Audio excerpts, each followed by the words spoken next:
안녕하세요. 시청자 여러분의 소중한 시간을 저와 함께 해주셔서 대단히 감사합니다. 여러분의 끝없는 사랑과 많은 댓글은 저에게 큰 힘이 되고 있습니다. 오늘은 8월 1일 화요일입니다. 참여연대와 공영방송들이 연합해서 가계부채 위기를 과대하게 조장하고 거짓 선동들이 극심합니다. 역사를 통해서 알 수 있듯이 백성들의 부채가 나라를 붕괴시킨 적은 한 번도 없습니다.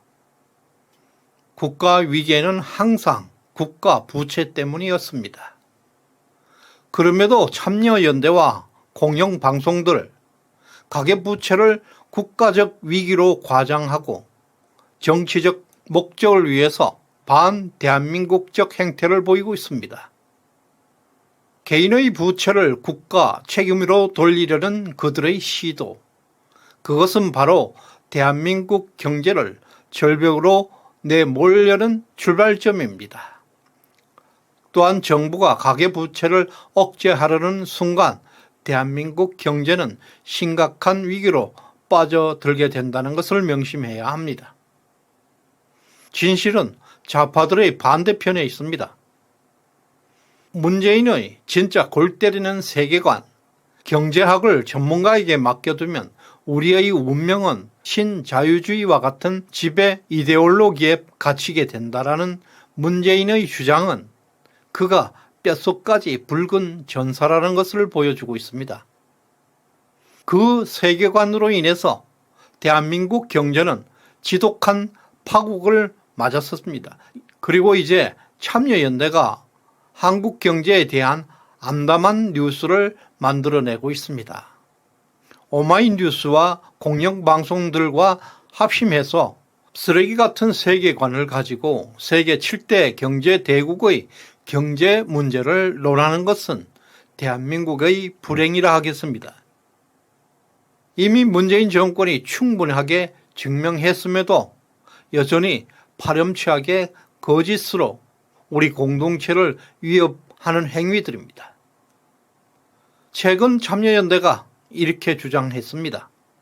우리나라 국내 총 생산 대비 가계부채 비율은 100%를 넘은 지 오래이고 국민 가처분 소득 대비 가계부채 비율 역시 200%가 넘어서 세계 최고 수준이 되었다. 전 국민이 1년간 버는 돈보다 빚이 더 많은 상황이다. 이렇게 주장하고 있습니다. 물론 이것은 거짓입니다. 악의적인 선동이고 정치적 구애에 불과합니다. 문제는 이런 심각한 거짓 선동에 우파 쪽에서 전혀 대응하지 않고 있다는 사실입니다. 좌파들의 반복된 거짓 주장은 사실로 둔갑되고 있습니다. 공영방송에서 인용하고 좌파 매체들이 퍼나르면서 이런 거짓들이 여론을 형성하고 있습니다. 결국에 가서는 국가 정책에 영향을 미치게 되는데요. 보수 우파들은 이런 좌파들의 거짓 선동을 단호하게 반론을 제시해야 합니다. 나비의 날갯짓이 태풍을 만든다는 마음으로 그들을 차단해야 합니다. 시청자 여러분, 가계부채 위기라는 말을 자주 들어보았을 것입니다. 가계부채 위기는 국가의 위기가 아닙니다. 그것은 오직 개인의 위기입니다. 그런데 좌파들은 마치 가계부채를 정부가 책임져야 하는 것처럼 위기로 둔갑시키고 있습니다. 이 영상을 3분만 더 보시면 좌파들이 얼마나 거짓 선동을 하고 있는지 알 수 있을 것입니다. 최근 한국은행 총재는 가계부채에 대해서 우려할 수준이라고 말하고 있습니다. 그러나 금융감독원장은 우려할 수준은 아니라고 얘기하고 있습니다. 이것은 이미 상당폭 좌파들과 공영방송들의 악랄한 선동이 정부 정책에 영향을 끼치고 있다는 사실을 보여주고 있습니다. 가계 부채는 위기가 아니라 성장 동력입니다. 3월 기준 한국은행에서 발행한 돈이 1,200조입니다. 그리고 그 돈이 시중은행에 나가서 유통되고 있는 돈이 3,800조, 총 통화량이라고 합니다. 그런데 이 돈이 모두 어디에 가 있을까요? 가계, 기업, 정부, 이 세 곳의 경제 주체가 가지고 있습니다. 좌파들은 가계 대출이 너무 많다, 가계 대출을 축소하라고 주장하고 있습니다. 가계 대출을 줄이게 되면 그 감소한 대출금만큼 은행 금고에 돈이 잠을 자게 될 것입니다. 기업들과 정부는 이미 충분한 돈을 보유한 상황이기 때문입니다. 개인 대출금을 줄이게 되면 경제 성장이 멈춘다는 것을 의미하고 있습니다. 지금 좌파들과 공영 방송들은 대한민국 경제를 멈추라고 아우성치고 있는 것과 마찬가지입니다. 다시 말해서 가계, 기업, 정부 중에서 자본주의의 성장 기반은 개인들입니다. 개인들은 가장 이기적으로 자신의 이익을 극대화할 수 있는 경제 주체들입니다. 개인이 대출을 원하는 가장 큰 이유는 부동산을 사거나 사업을 하거나 주식이나 채권에 투자를 하기 위해서 은행에서 돈을 빌립니다. 이런 경제활동을 통해서 은행의 이자를 초과하는 수익을 낼 수 있을 때만 대출을 원합니다. 단순히 생활비를 쓰려고 대출하는 사람들은 극히 제한적입니다.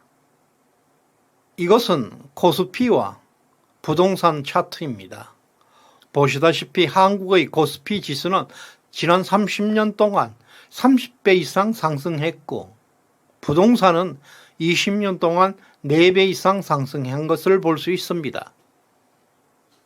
반면에 은행 금리는 집값 상승률의 절반도 따라오지 못하고 코스피 상승률의 반의 반도 못 따라오고 있습니다. 다시 말해서 빚을 쓰지 않는 사람들은 가난해졌고 빚을 내서 집을 산 사람들은 부자가 되었다는 의미가 됩니다. 또 은행 이자율보다 높은 수익을 낼 수 있는 사업이 있는데도 왜 대출을 막아야 하겠습니까? 좌파 매체들과 참여연대에서는 가계부채 비율이 높다, 가계대출을 막아야 한다, 목소리 높여서 위기라고 주장하고 있습니다. 당신들은 왜 개인의 문제까지 관여하고 있습니까? 당신들은 왜 개인의 경제 활동을 국가에서 책임지라고 하고 있습니까? 개인의 경제 활동은 개인이 책임지는 것입니다. 인류 역사를 통해서 보더라도 백성들의 빚으로 인해서 망한 나라는 하나도 없었습니다. 나라가 망하는 것은 모두 권력자, 지배자, 정부 부채 때문이었습니다. 하나하나는 실패할 수 있습니다. 그러나 수백, 수천 명이 동시에 모두 실패하는 경우는 세상에서 발생하지 않습니다. 따라서 개인 부채 위기는 말도 안 되는 것입니다. 1930년대 미국은 가계부채가 20%에 불과했음에도 불구하고 대공황이 발생했습니다. 그 이후 미국의 가계부채는 30-40년 동안 정체되어 있었고 미국 경제는 심각한 불황을 겪고 있었습니다. 1970년이 되었습니다. 레이건 대통령이 정부 규제를 크게 완화시키면서 가계부채는 폭발적으로 증가했습니다. 그 결과 미국 경제는 또 폭발적으로 성장하면서 소련 공산주의까지 붕괴시켰습니다. 일본도 마찬가지였습니다. 1985년 프라자 합의 이후에 일본의 잃어버린 30년이 시작되었습니다. 그 당시 가계부채는 오히려 줄어들고 있었습니다. 그 결과 일본 경제는 치명적인 불황 속으로 추락하게 되었습니다. 최근 일본의 가계 부채가 다시 증가하고 있습니다. 이것은 일본 경제가 조금씩 회복되고 있음을 보여주고 있습니다. 미국과 일본의 사례에서 볼 수 있듯이 가계 부채는 성장의 원동력입니다. 한국의 가계 부채를 한번 보십시오. 엄청나게 증가해 왔습니다. IMF 외환 위기 때 잠시 하락하긴 했었지만 한국 경제 성장은 가계 부채와 함께 폭발적으로 성장했음을 알 수 있습니다. 부동산 시장과 금융 시장이 성장하는 것은 그 나라의 자본이 축적되어 있기 때문입니다. 또한 가계부채가 증가한다는 사실은 매년 경제가 성장해서 자본이 축적되어 가고 있음을 뜻하는 것입니다. 따라서 축적되고 있는 그 자본을 누군가는 소비해 주어야 합니다. 그게 바로 가계부채와 기업부채로 나타나게 됩니다. 따라서 가계부채를 줄여야 한다. 가계부채를 막아야 한다. 가계부채 우기다는 주장들은 자본주의 시장 질서를 파괴하려는 좌파들의 선동술책일 뿐입니다.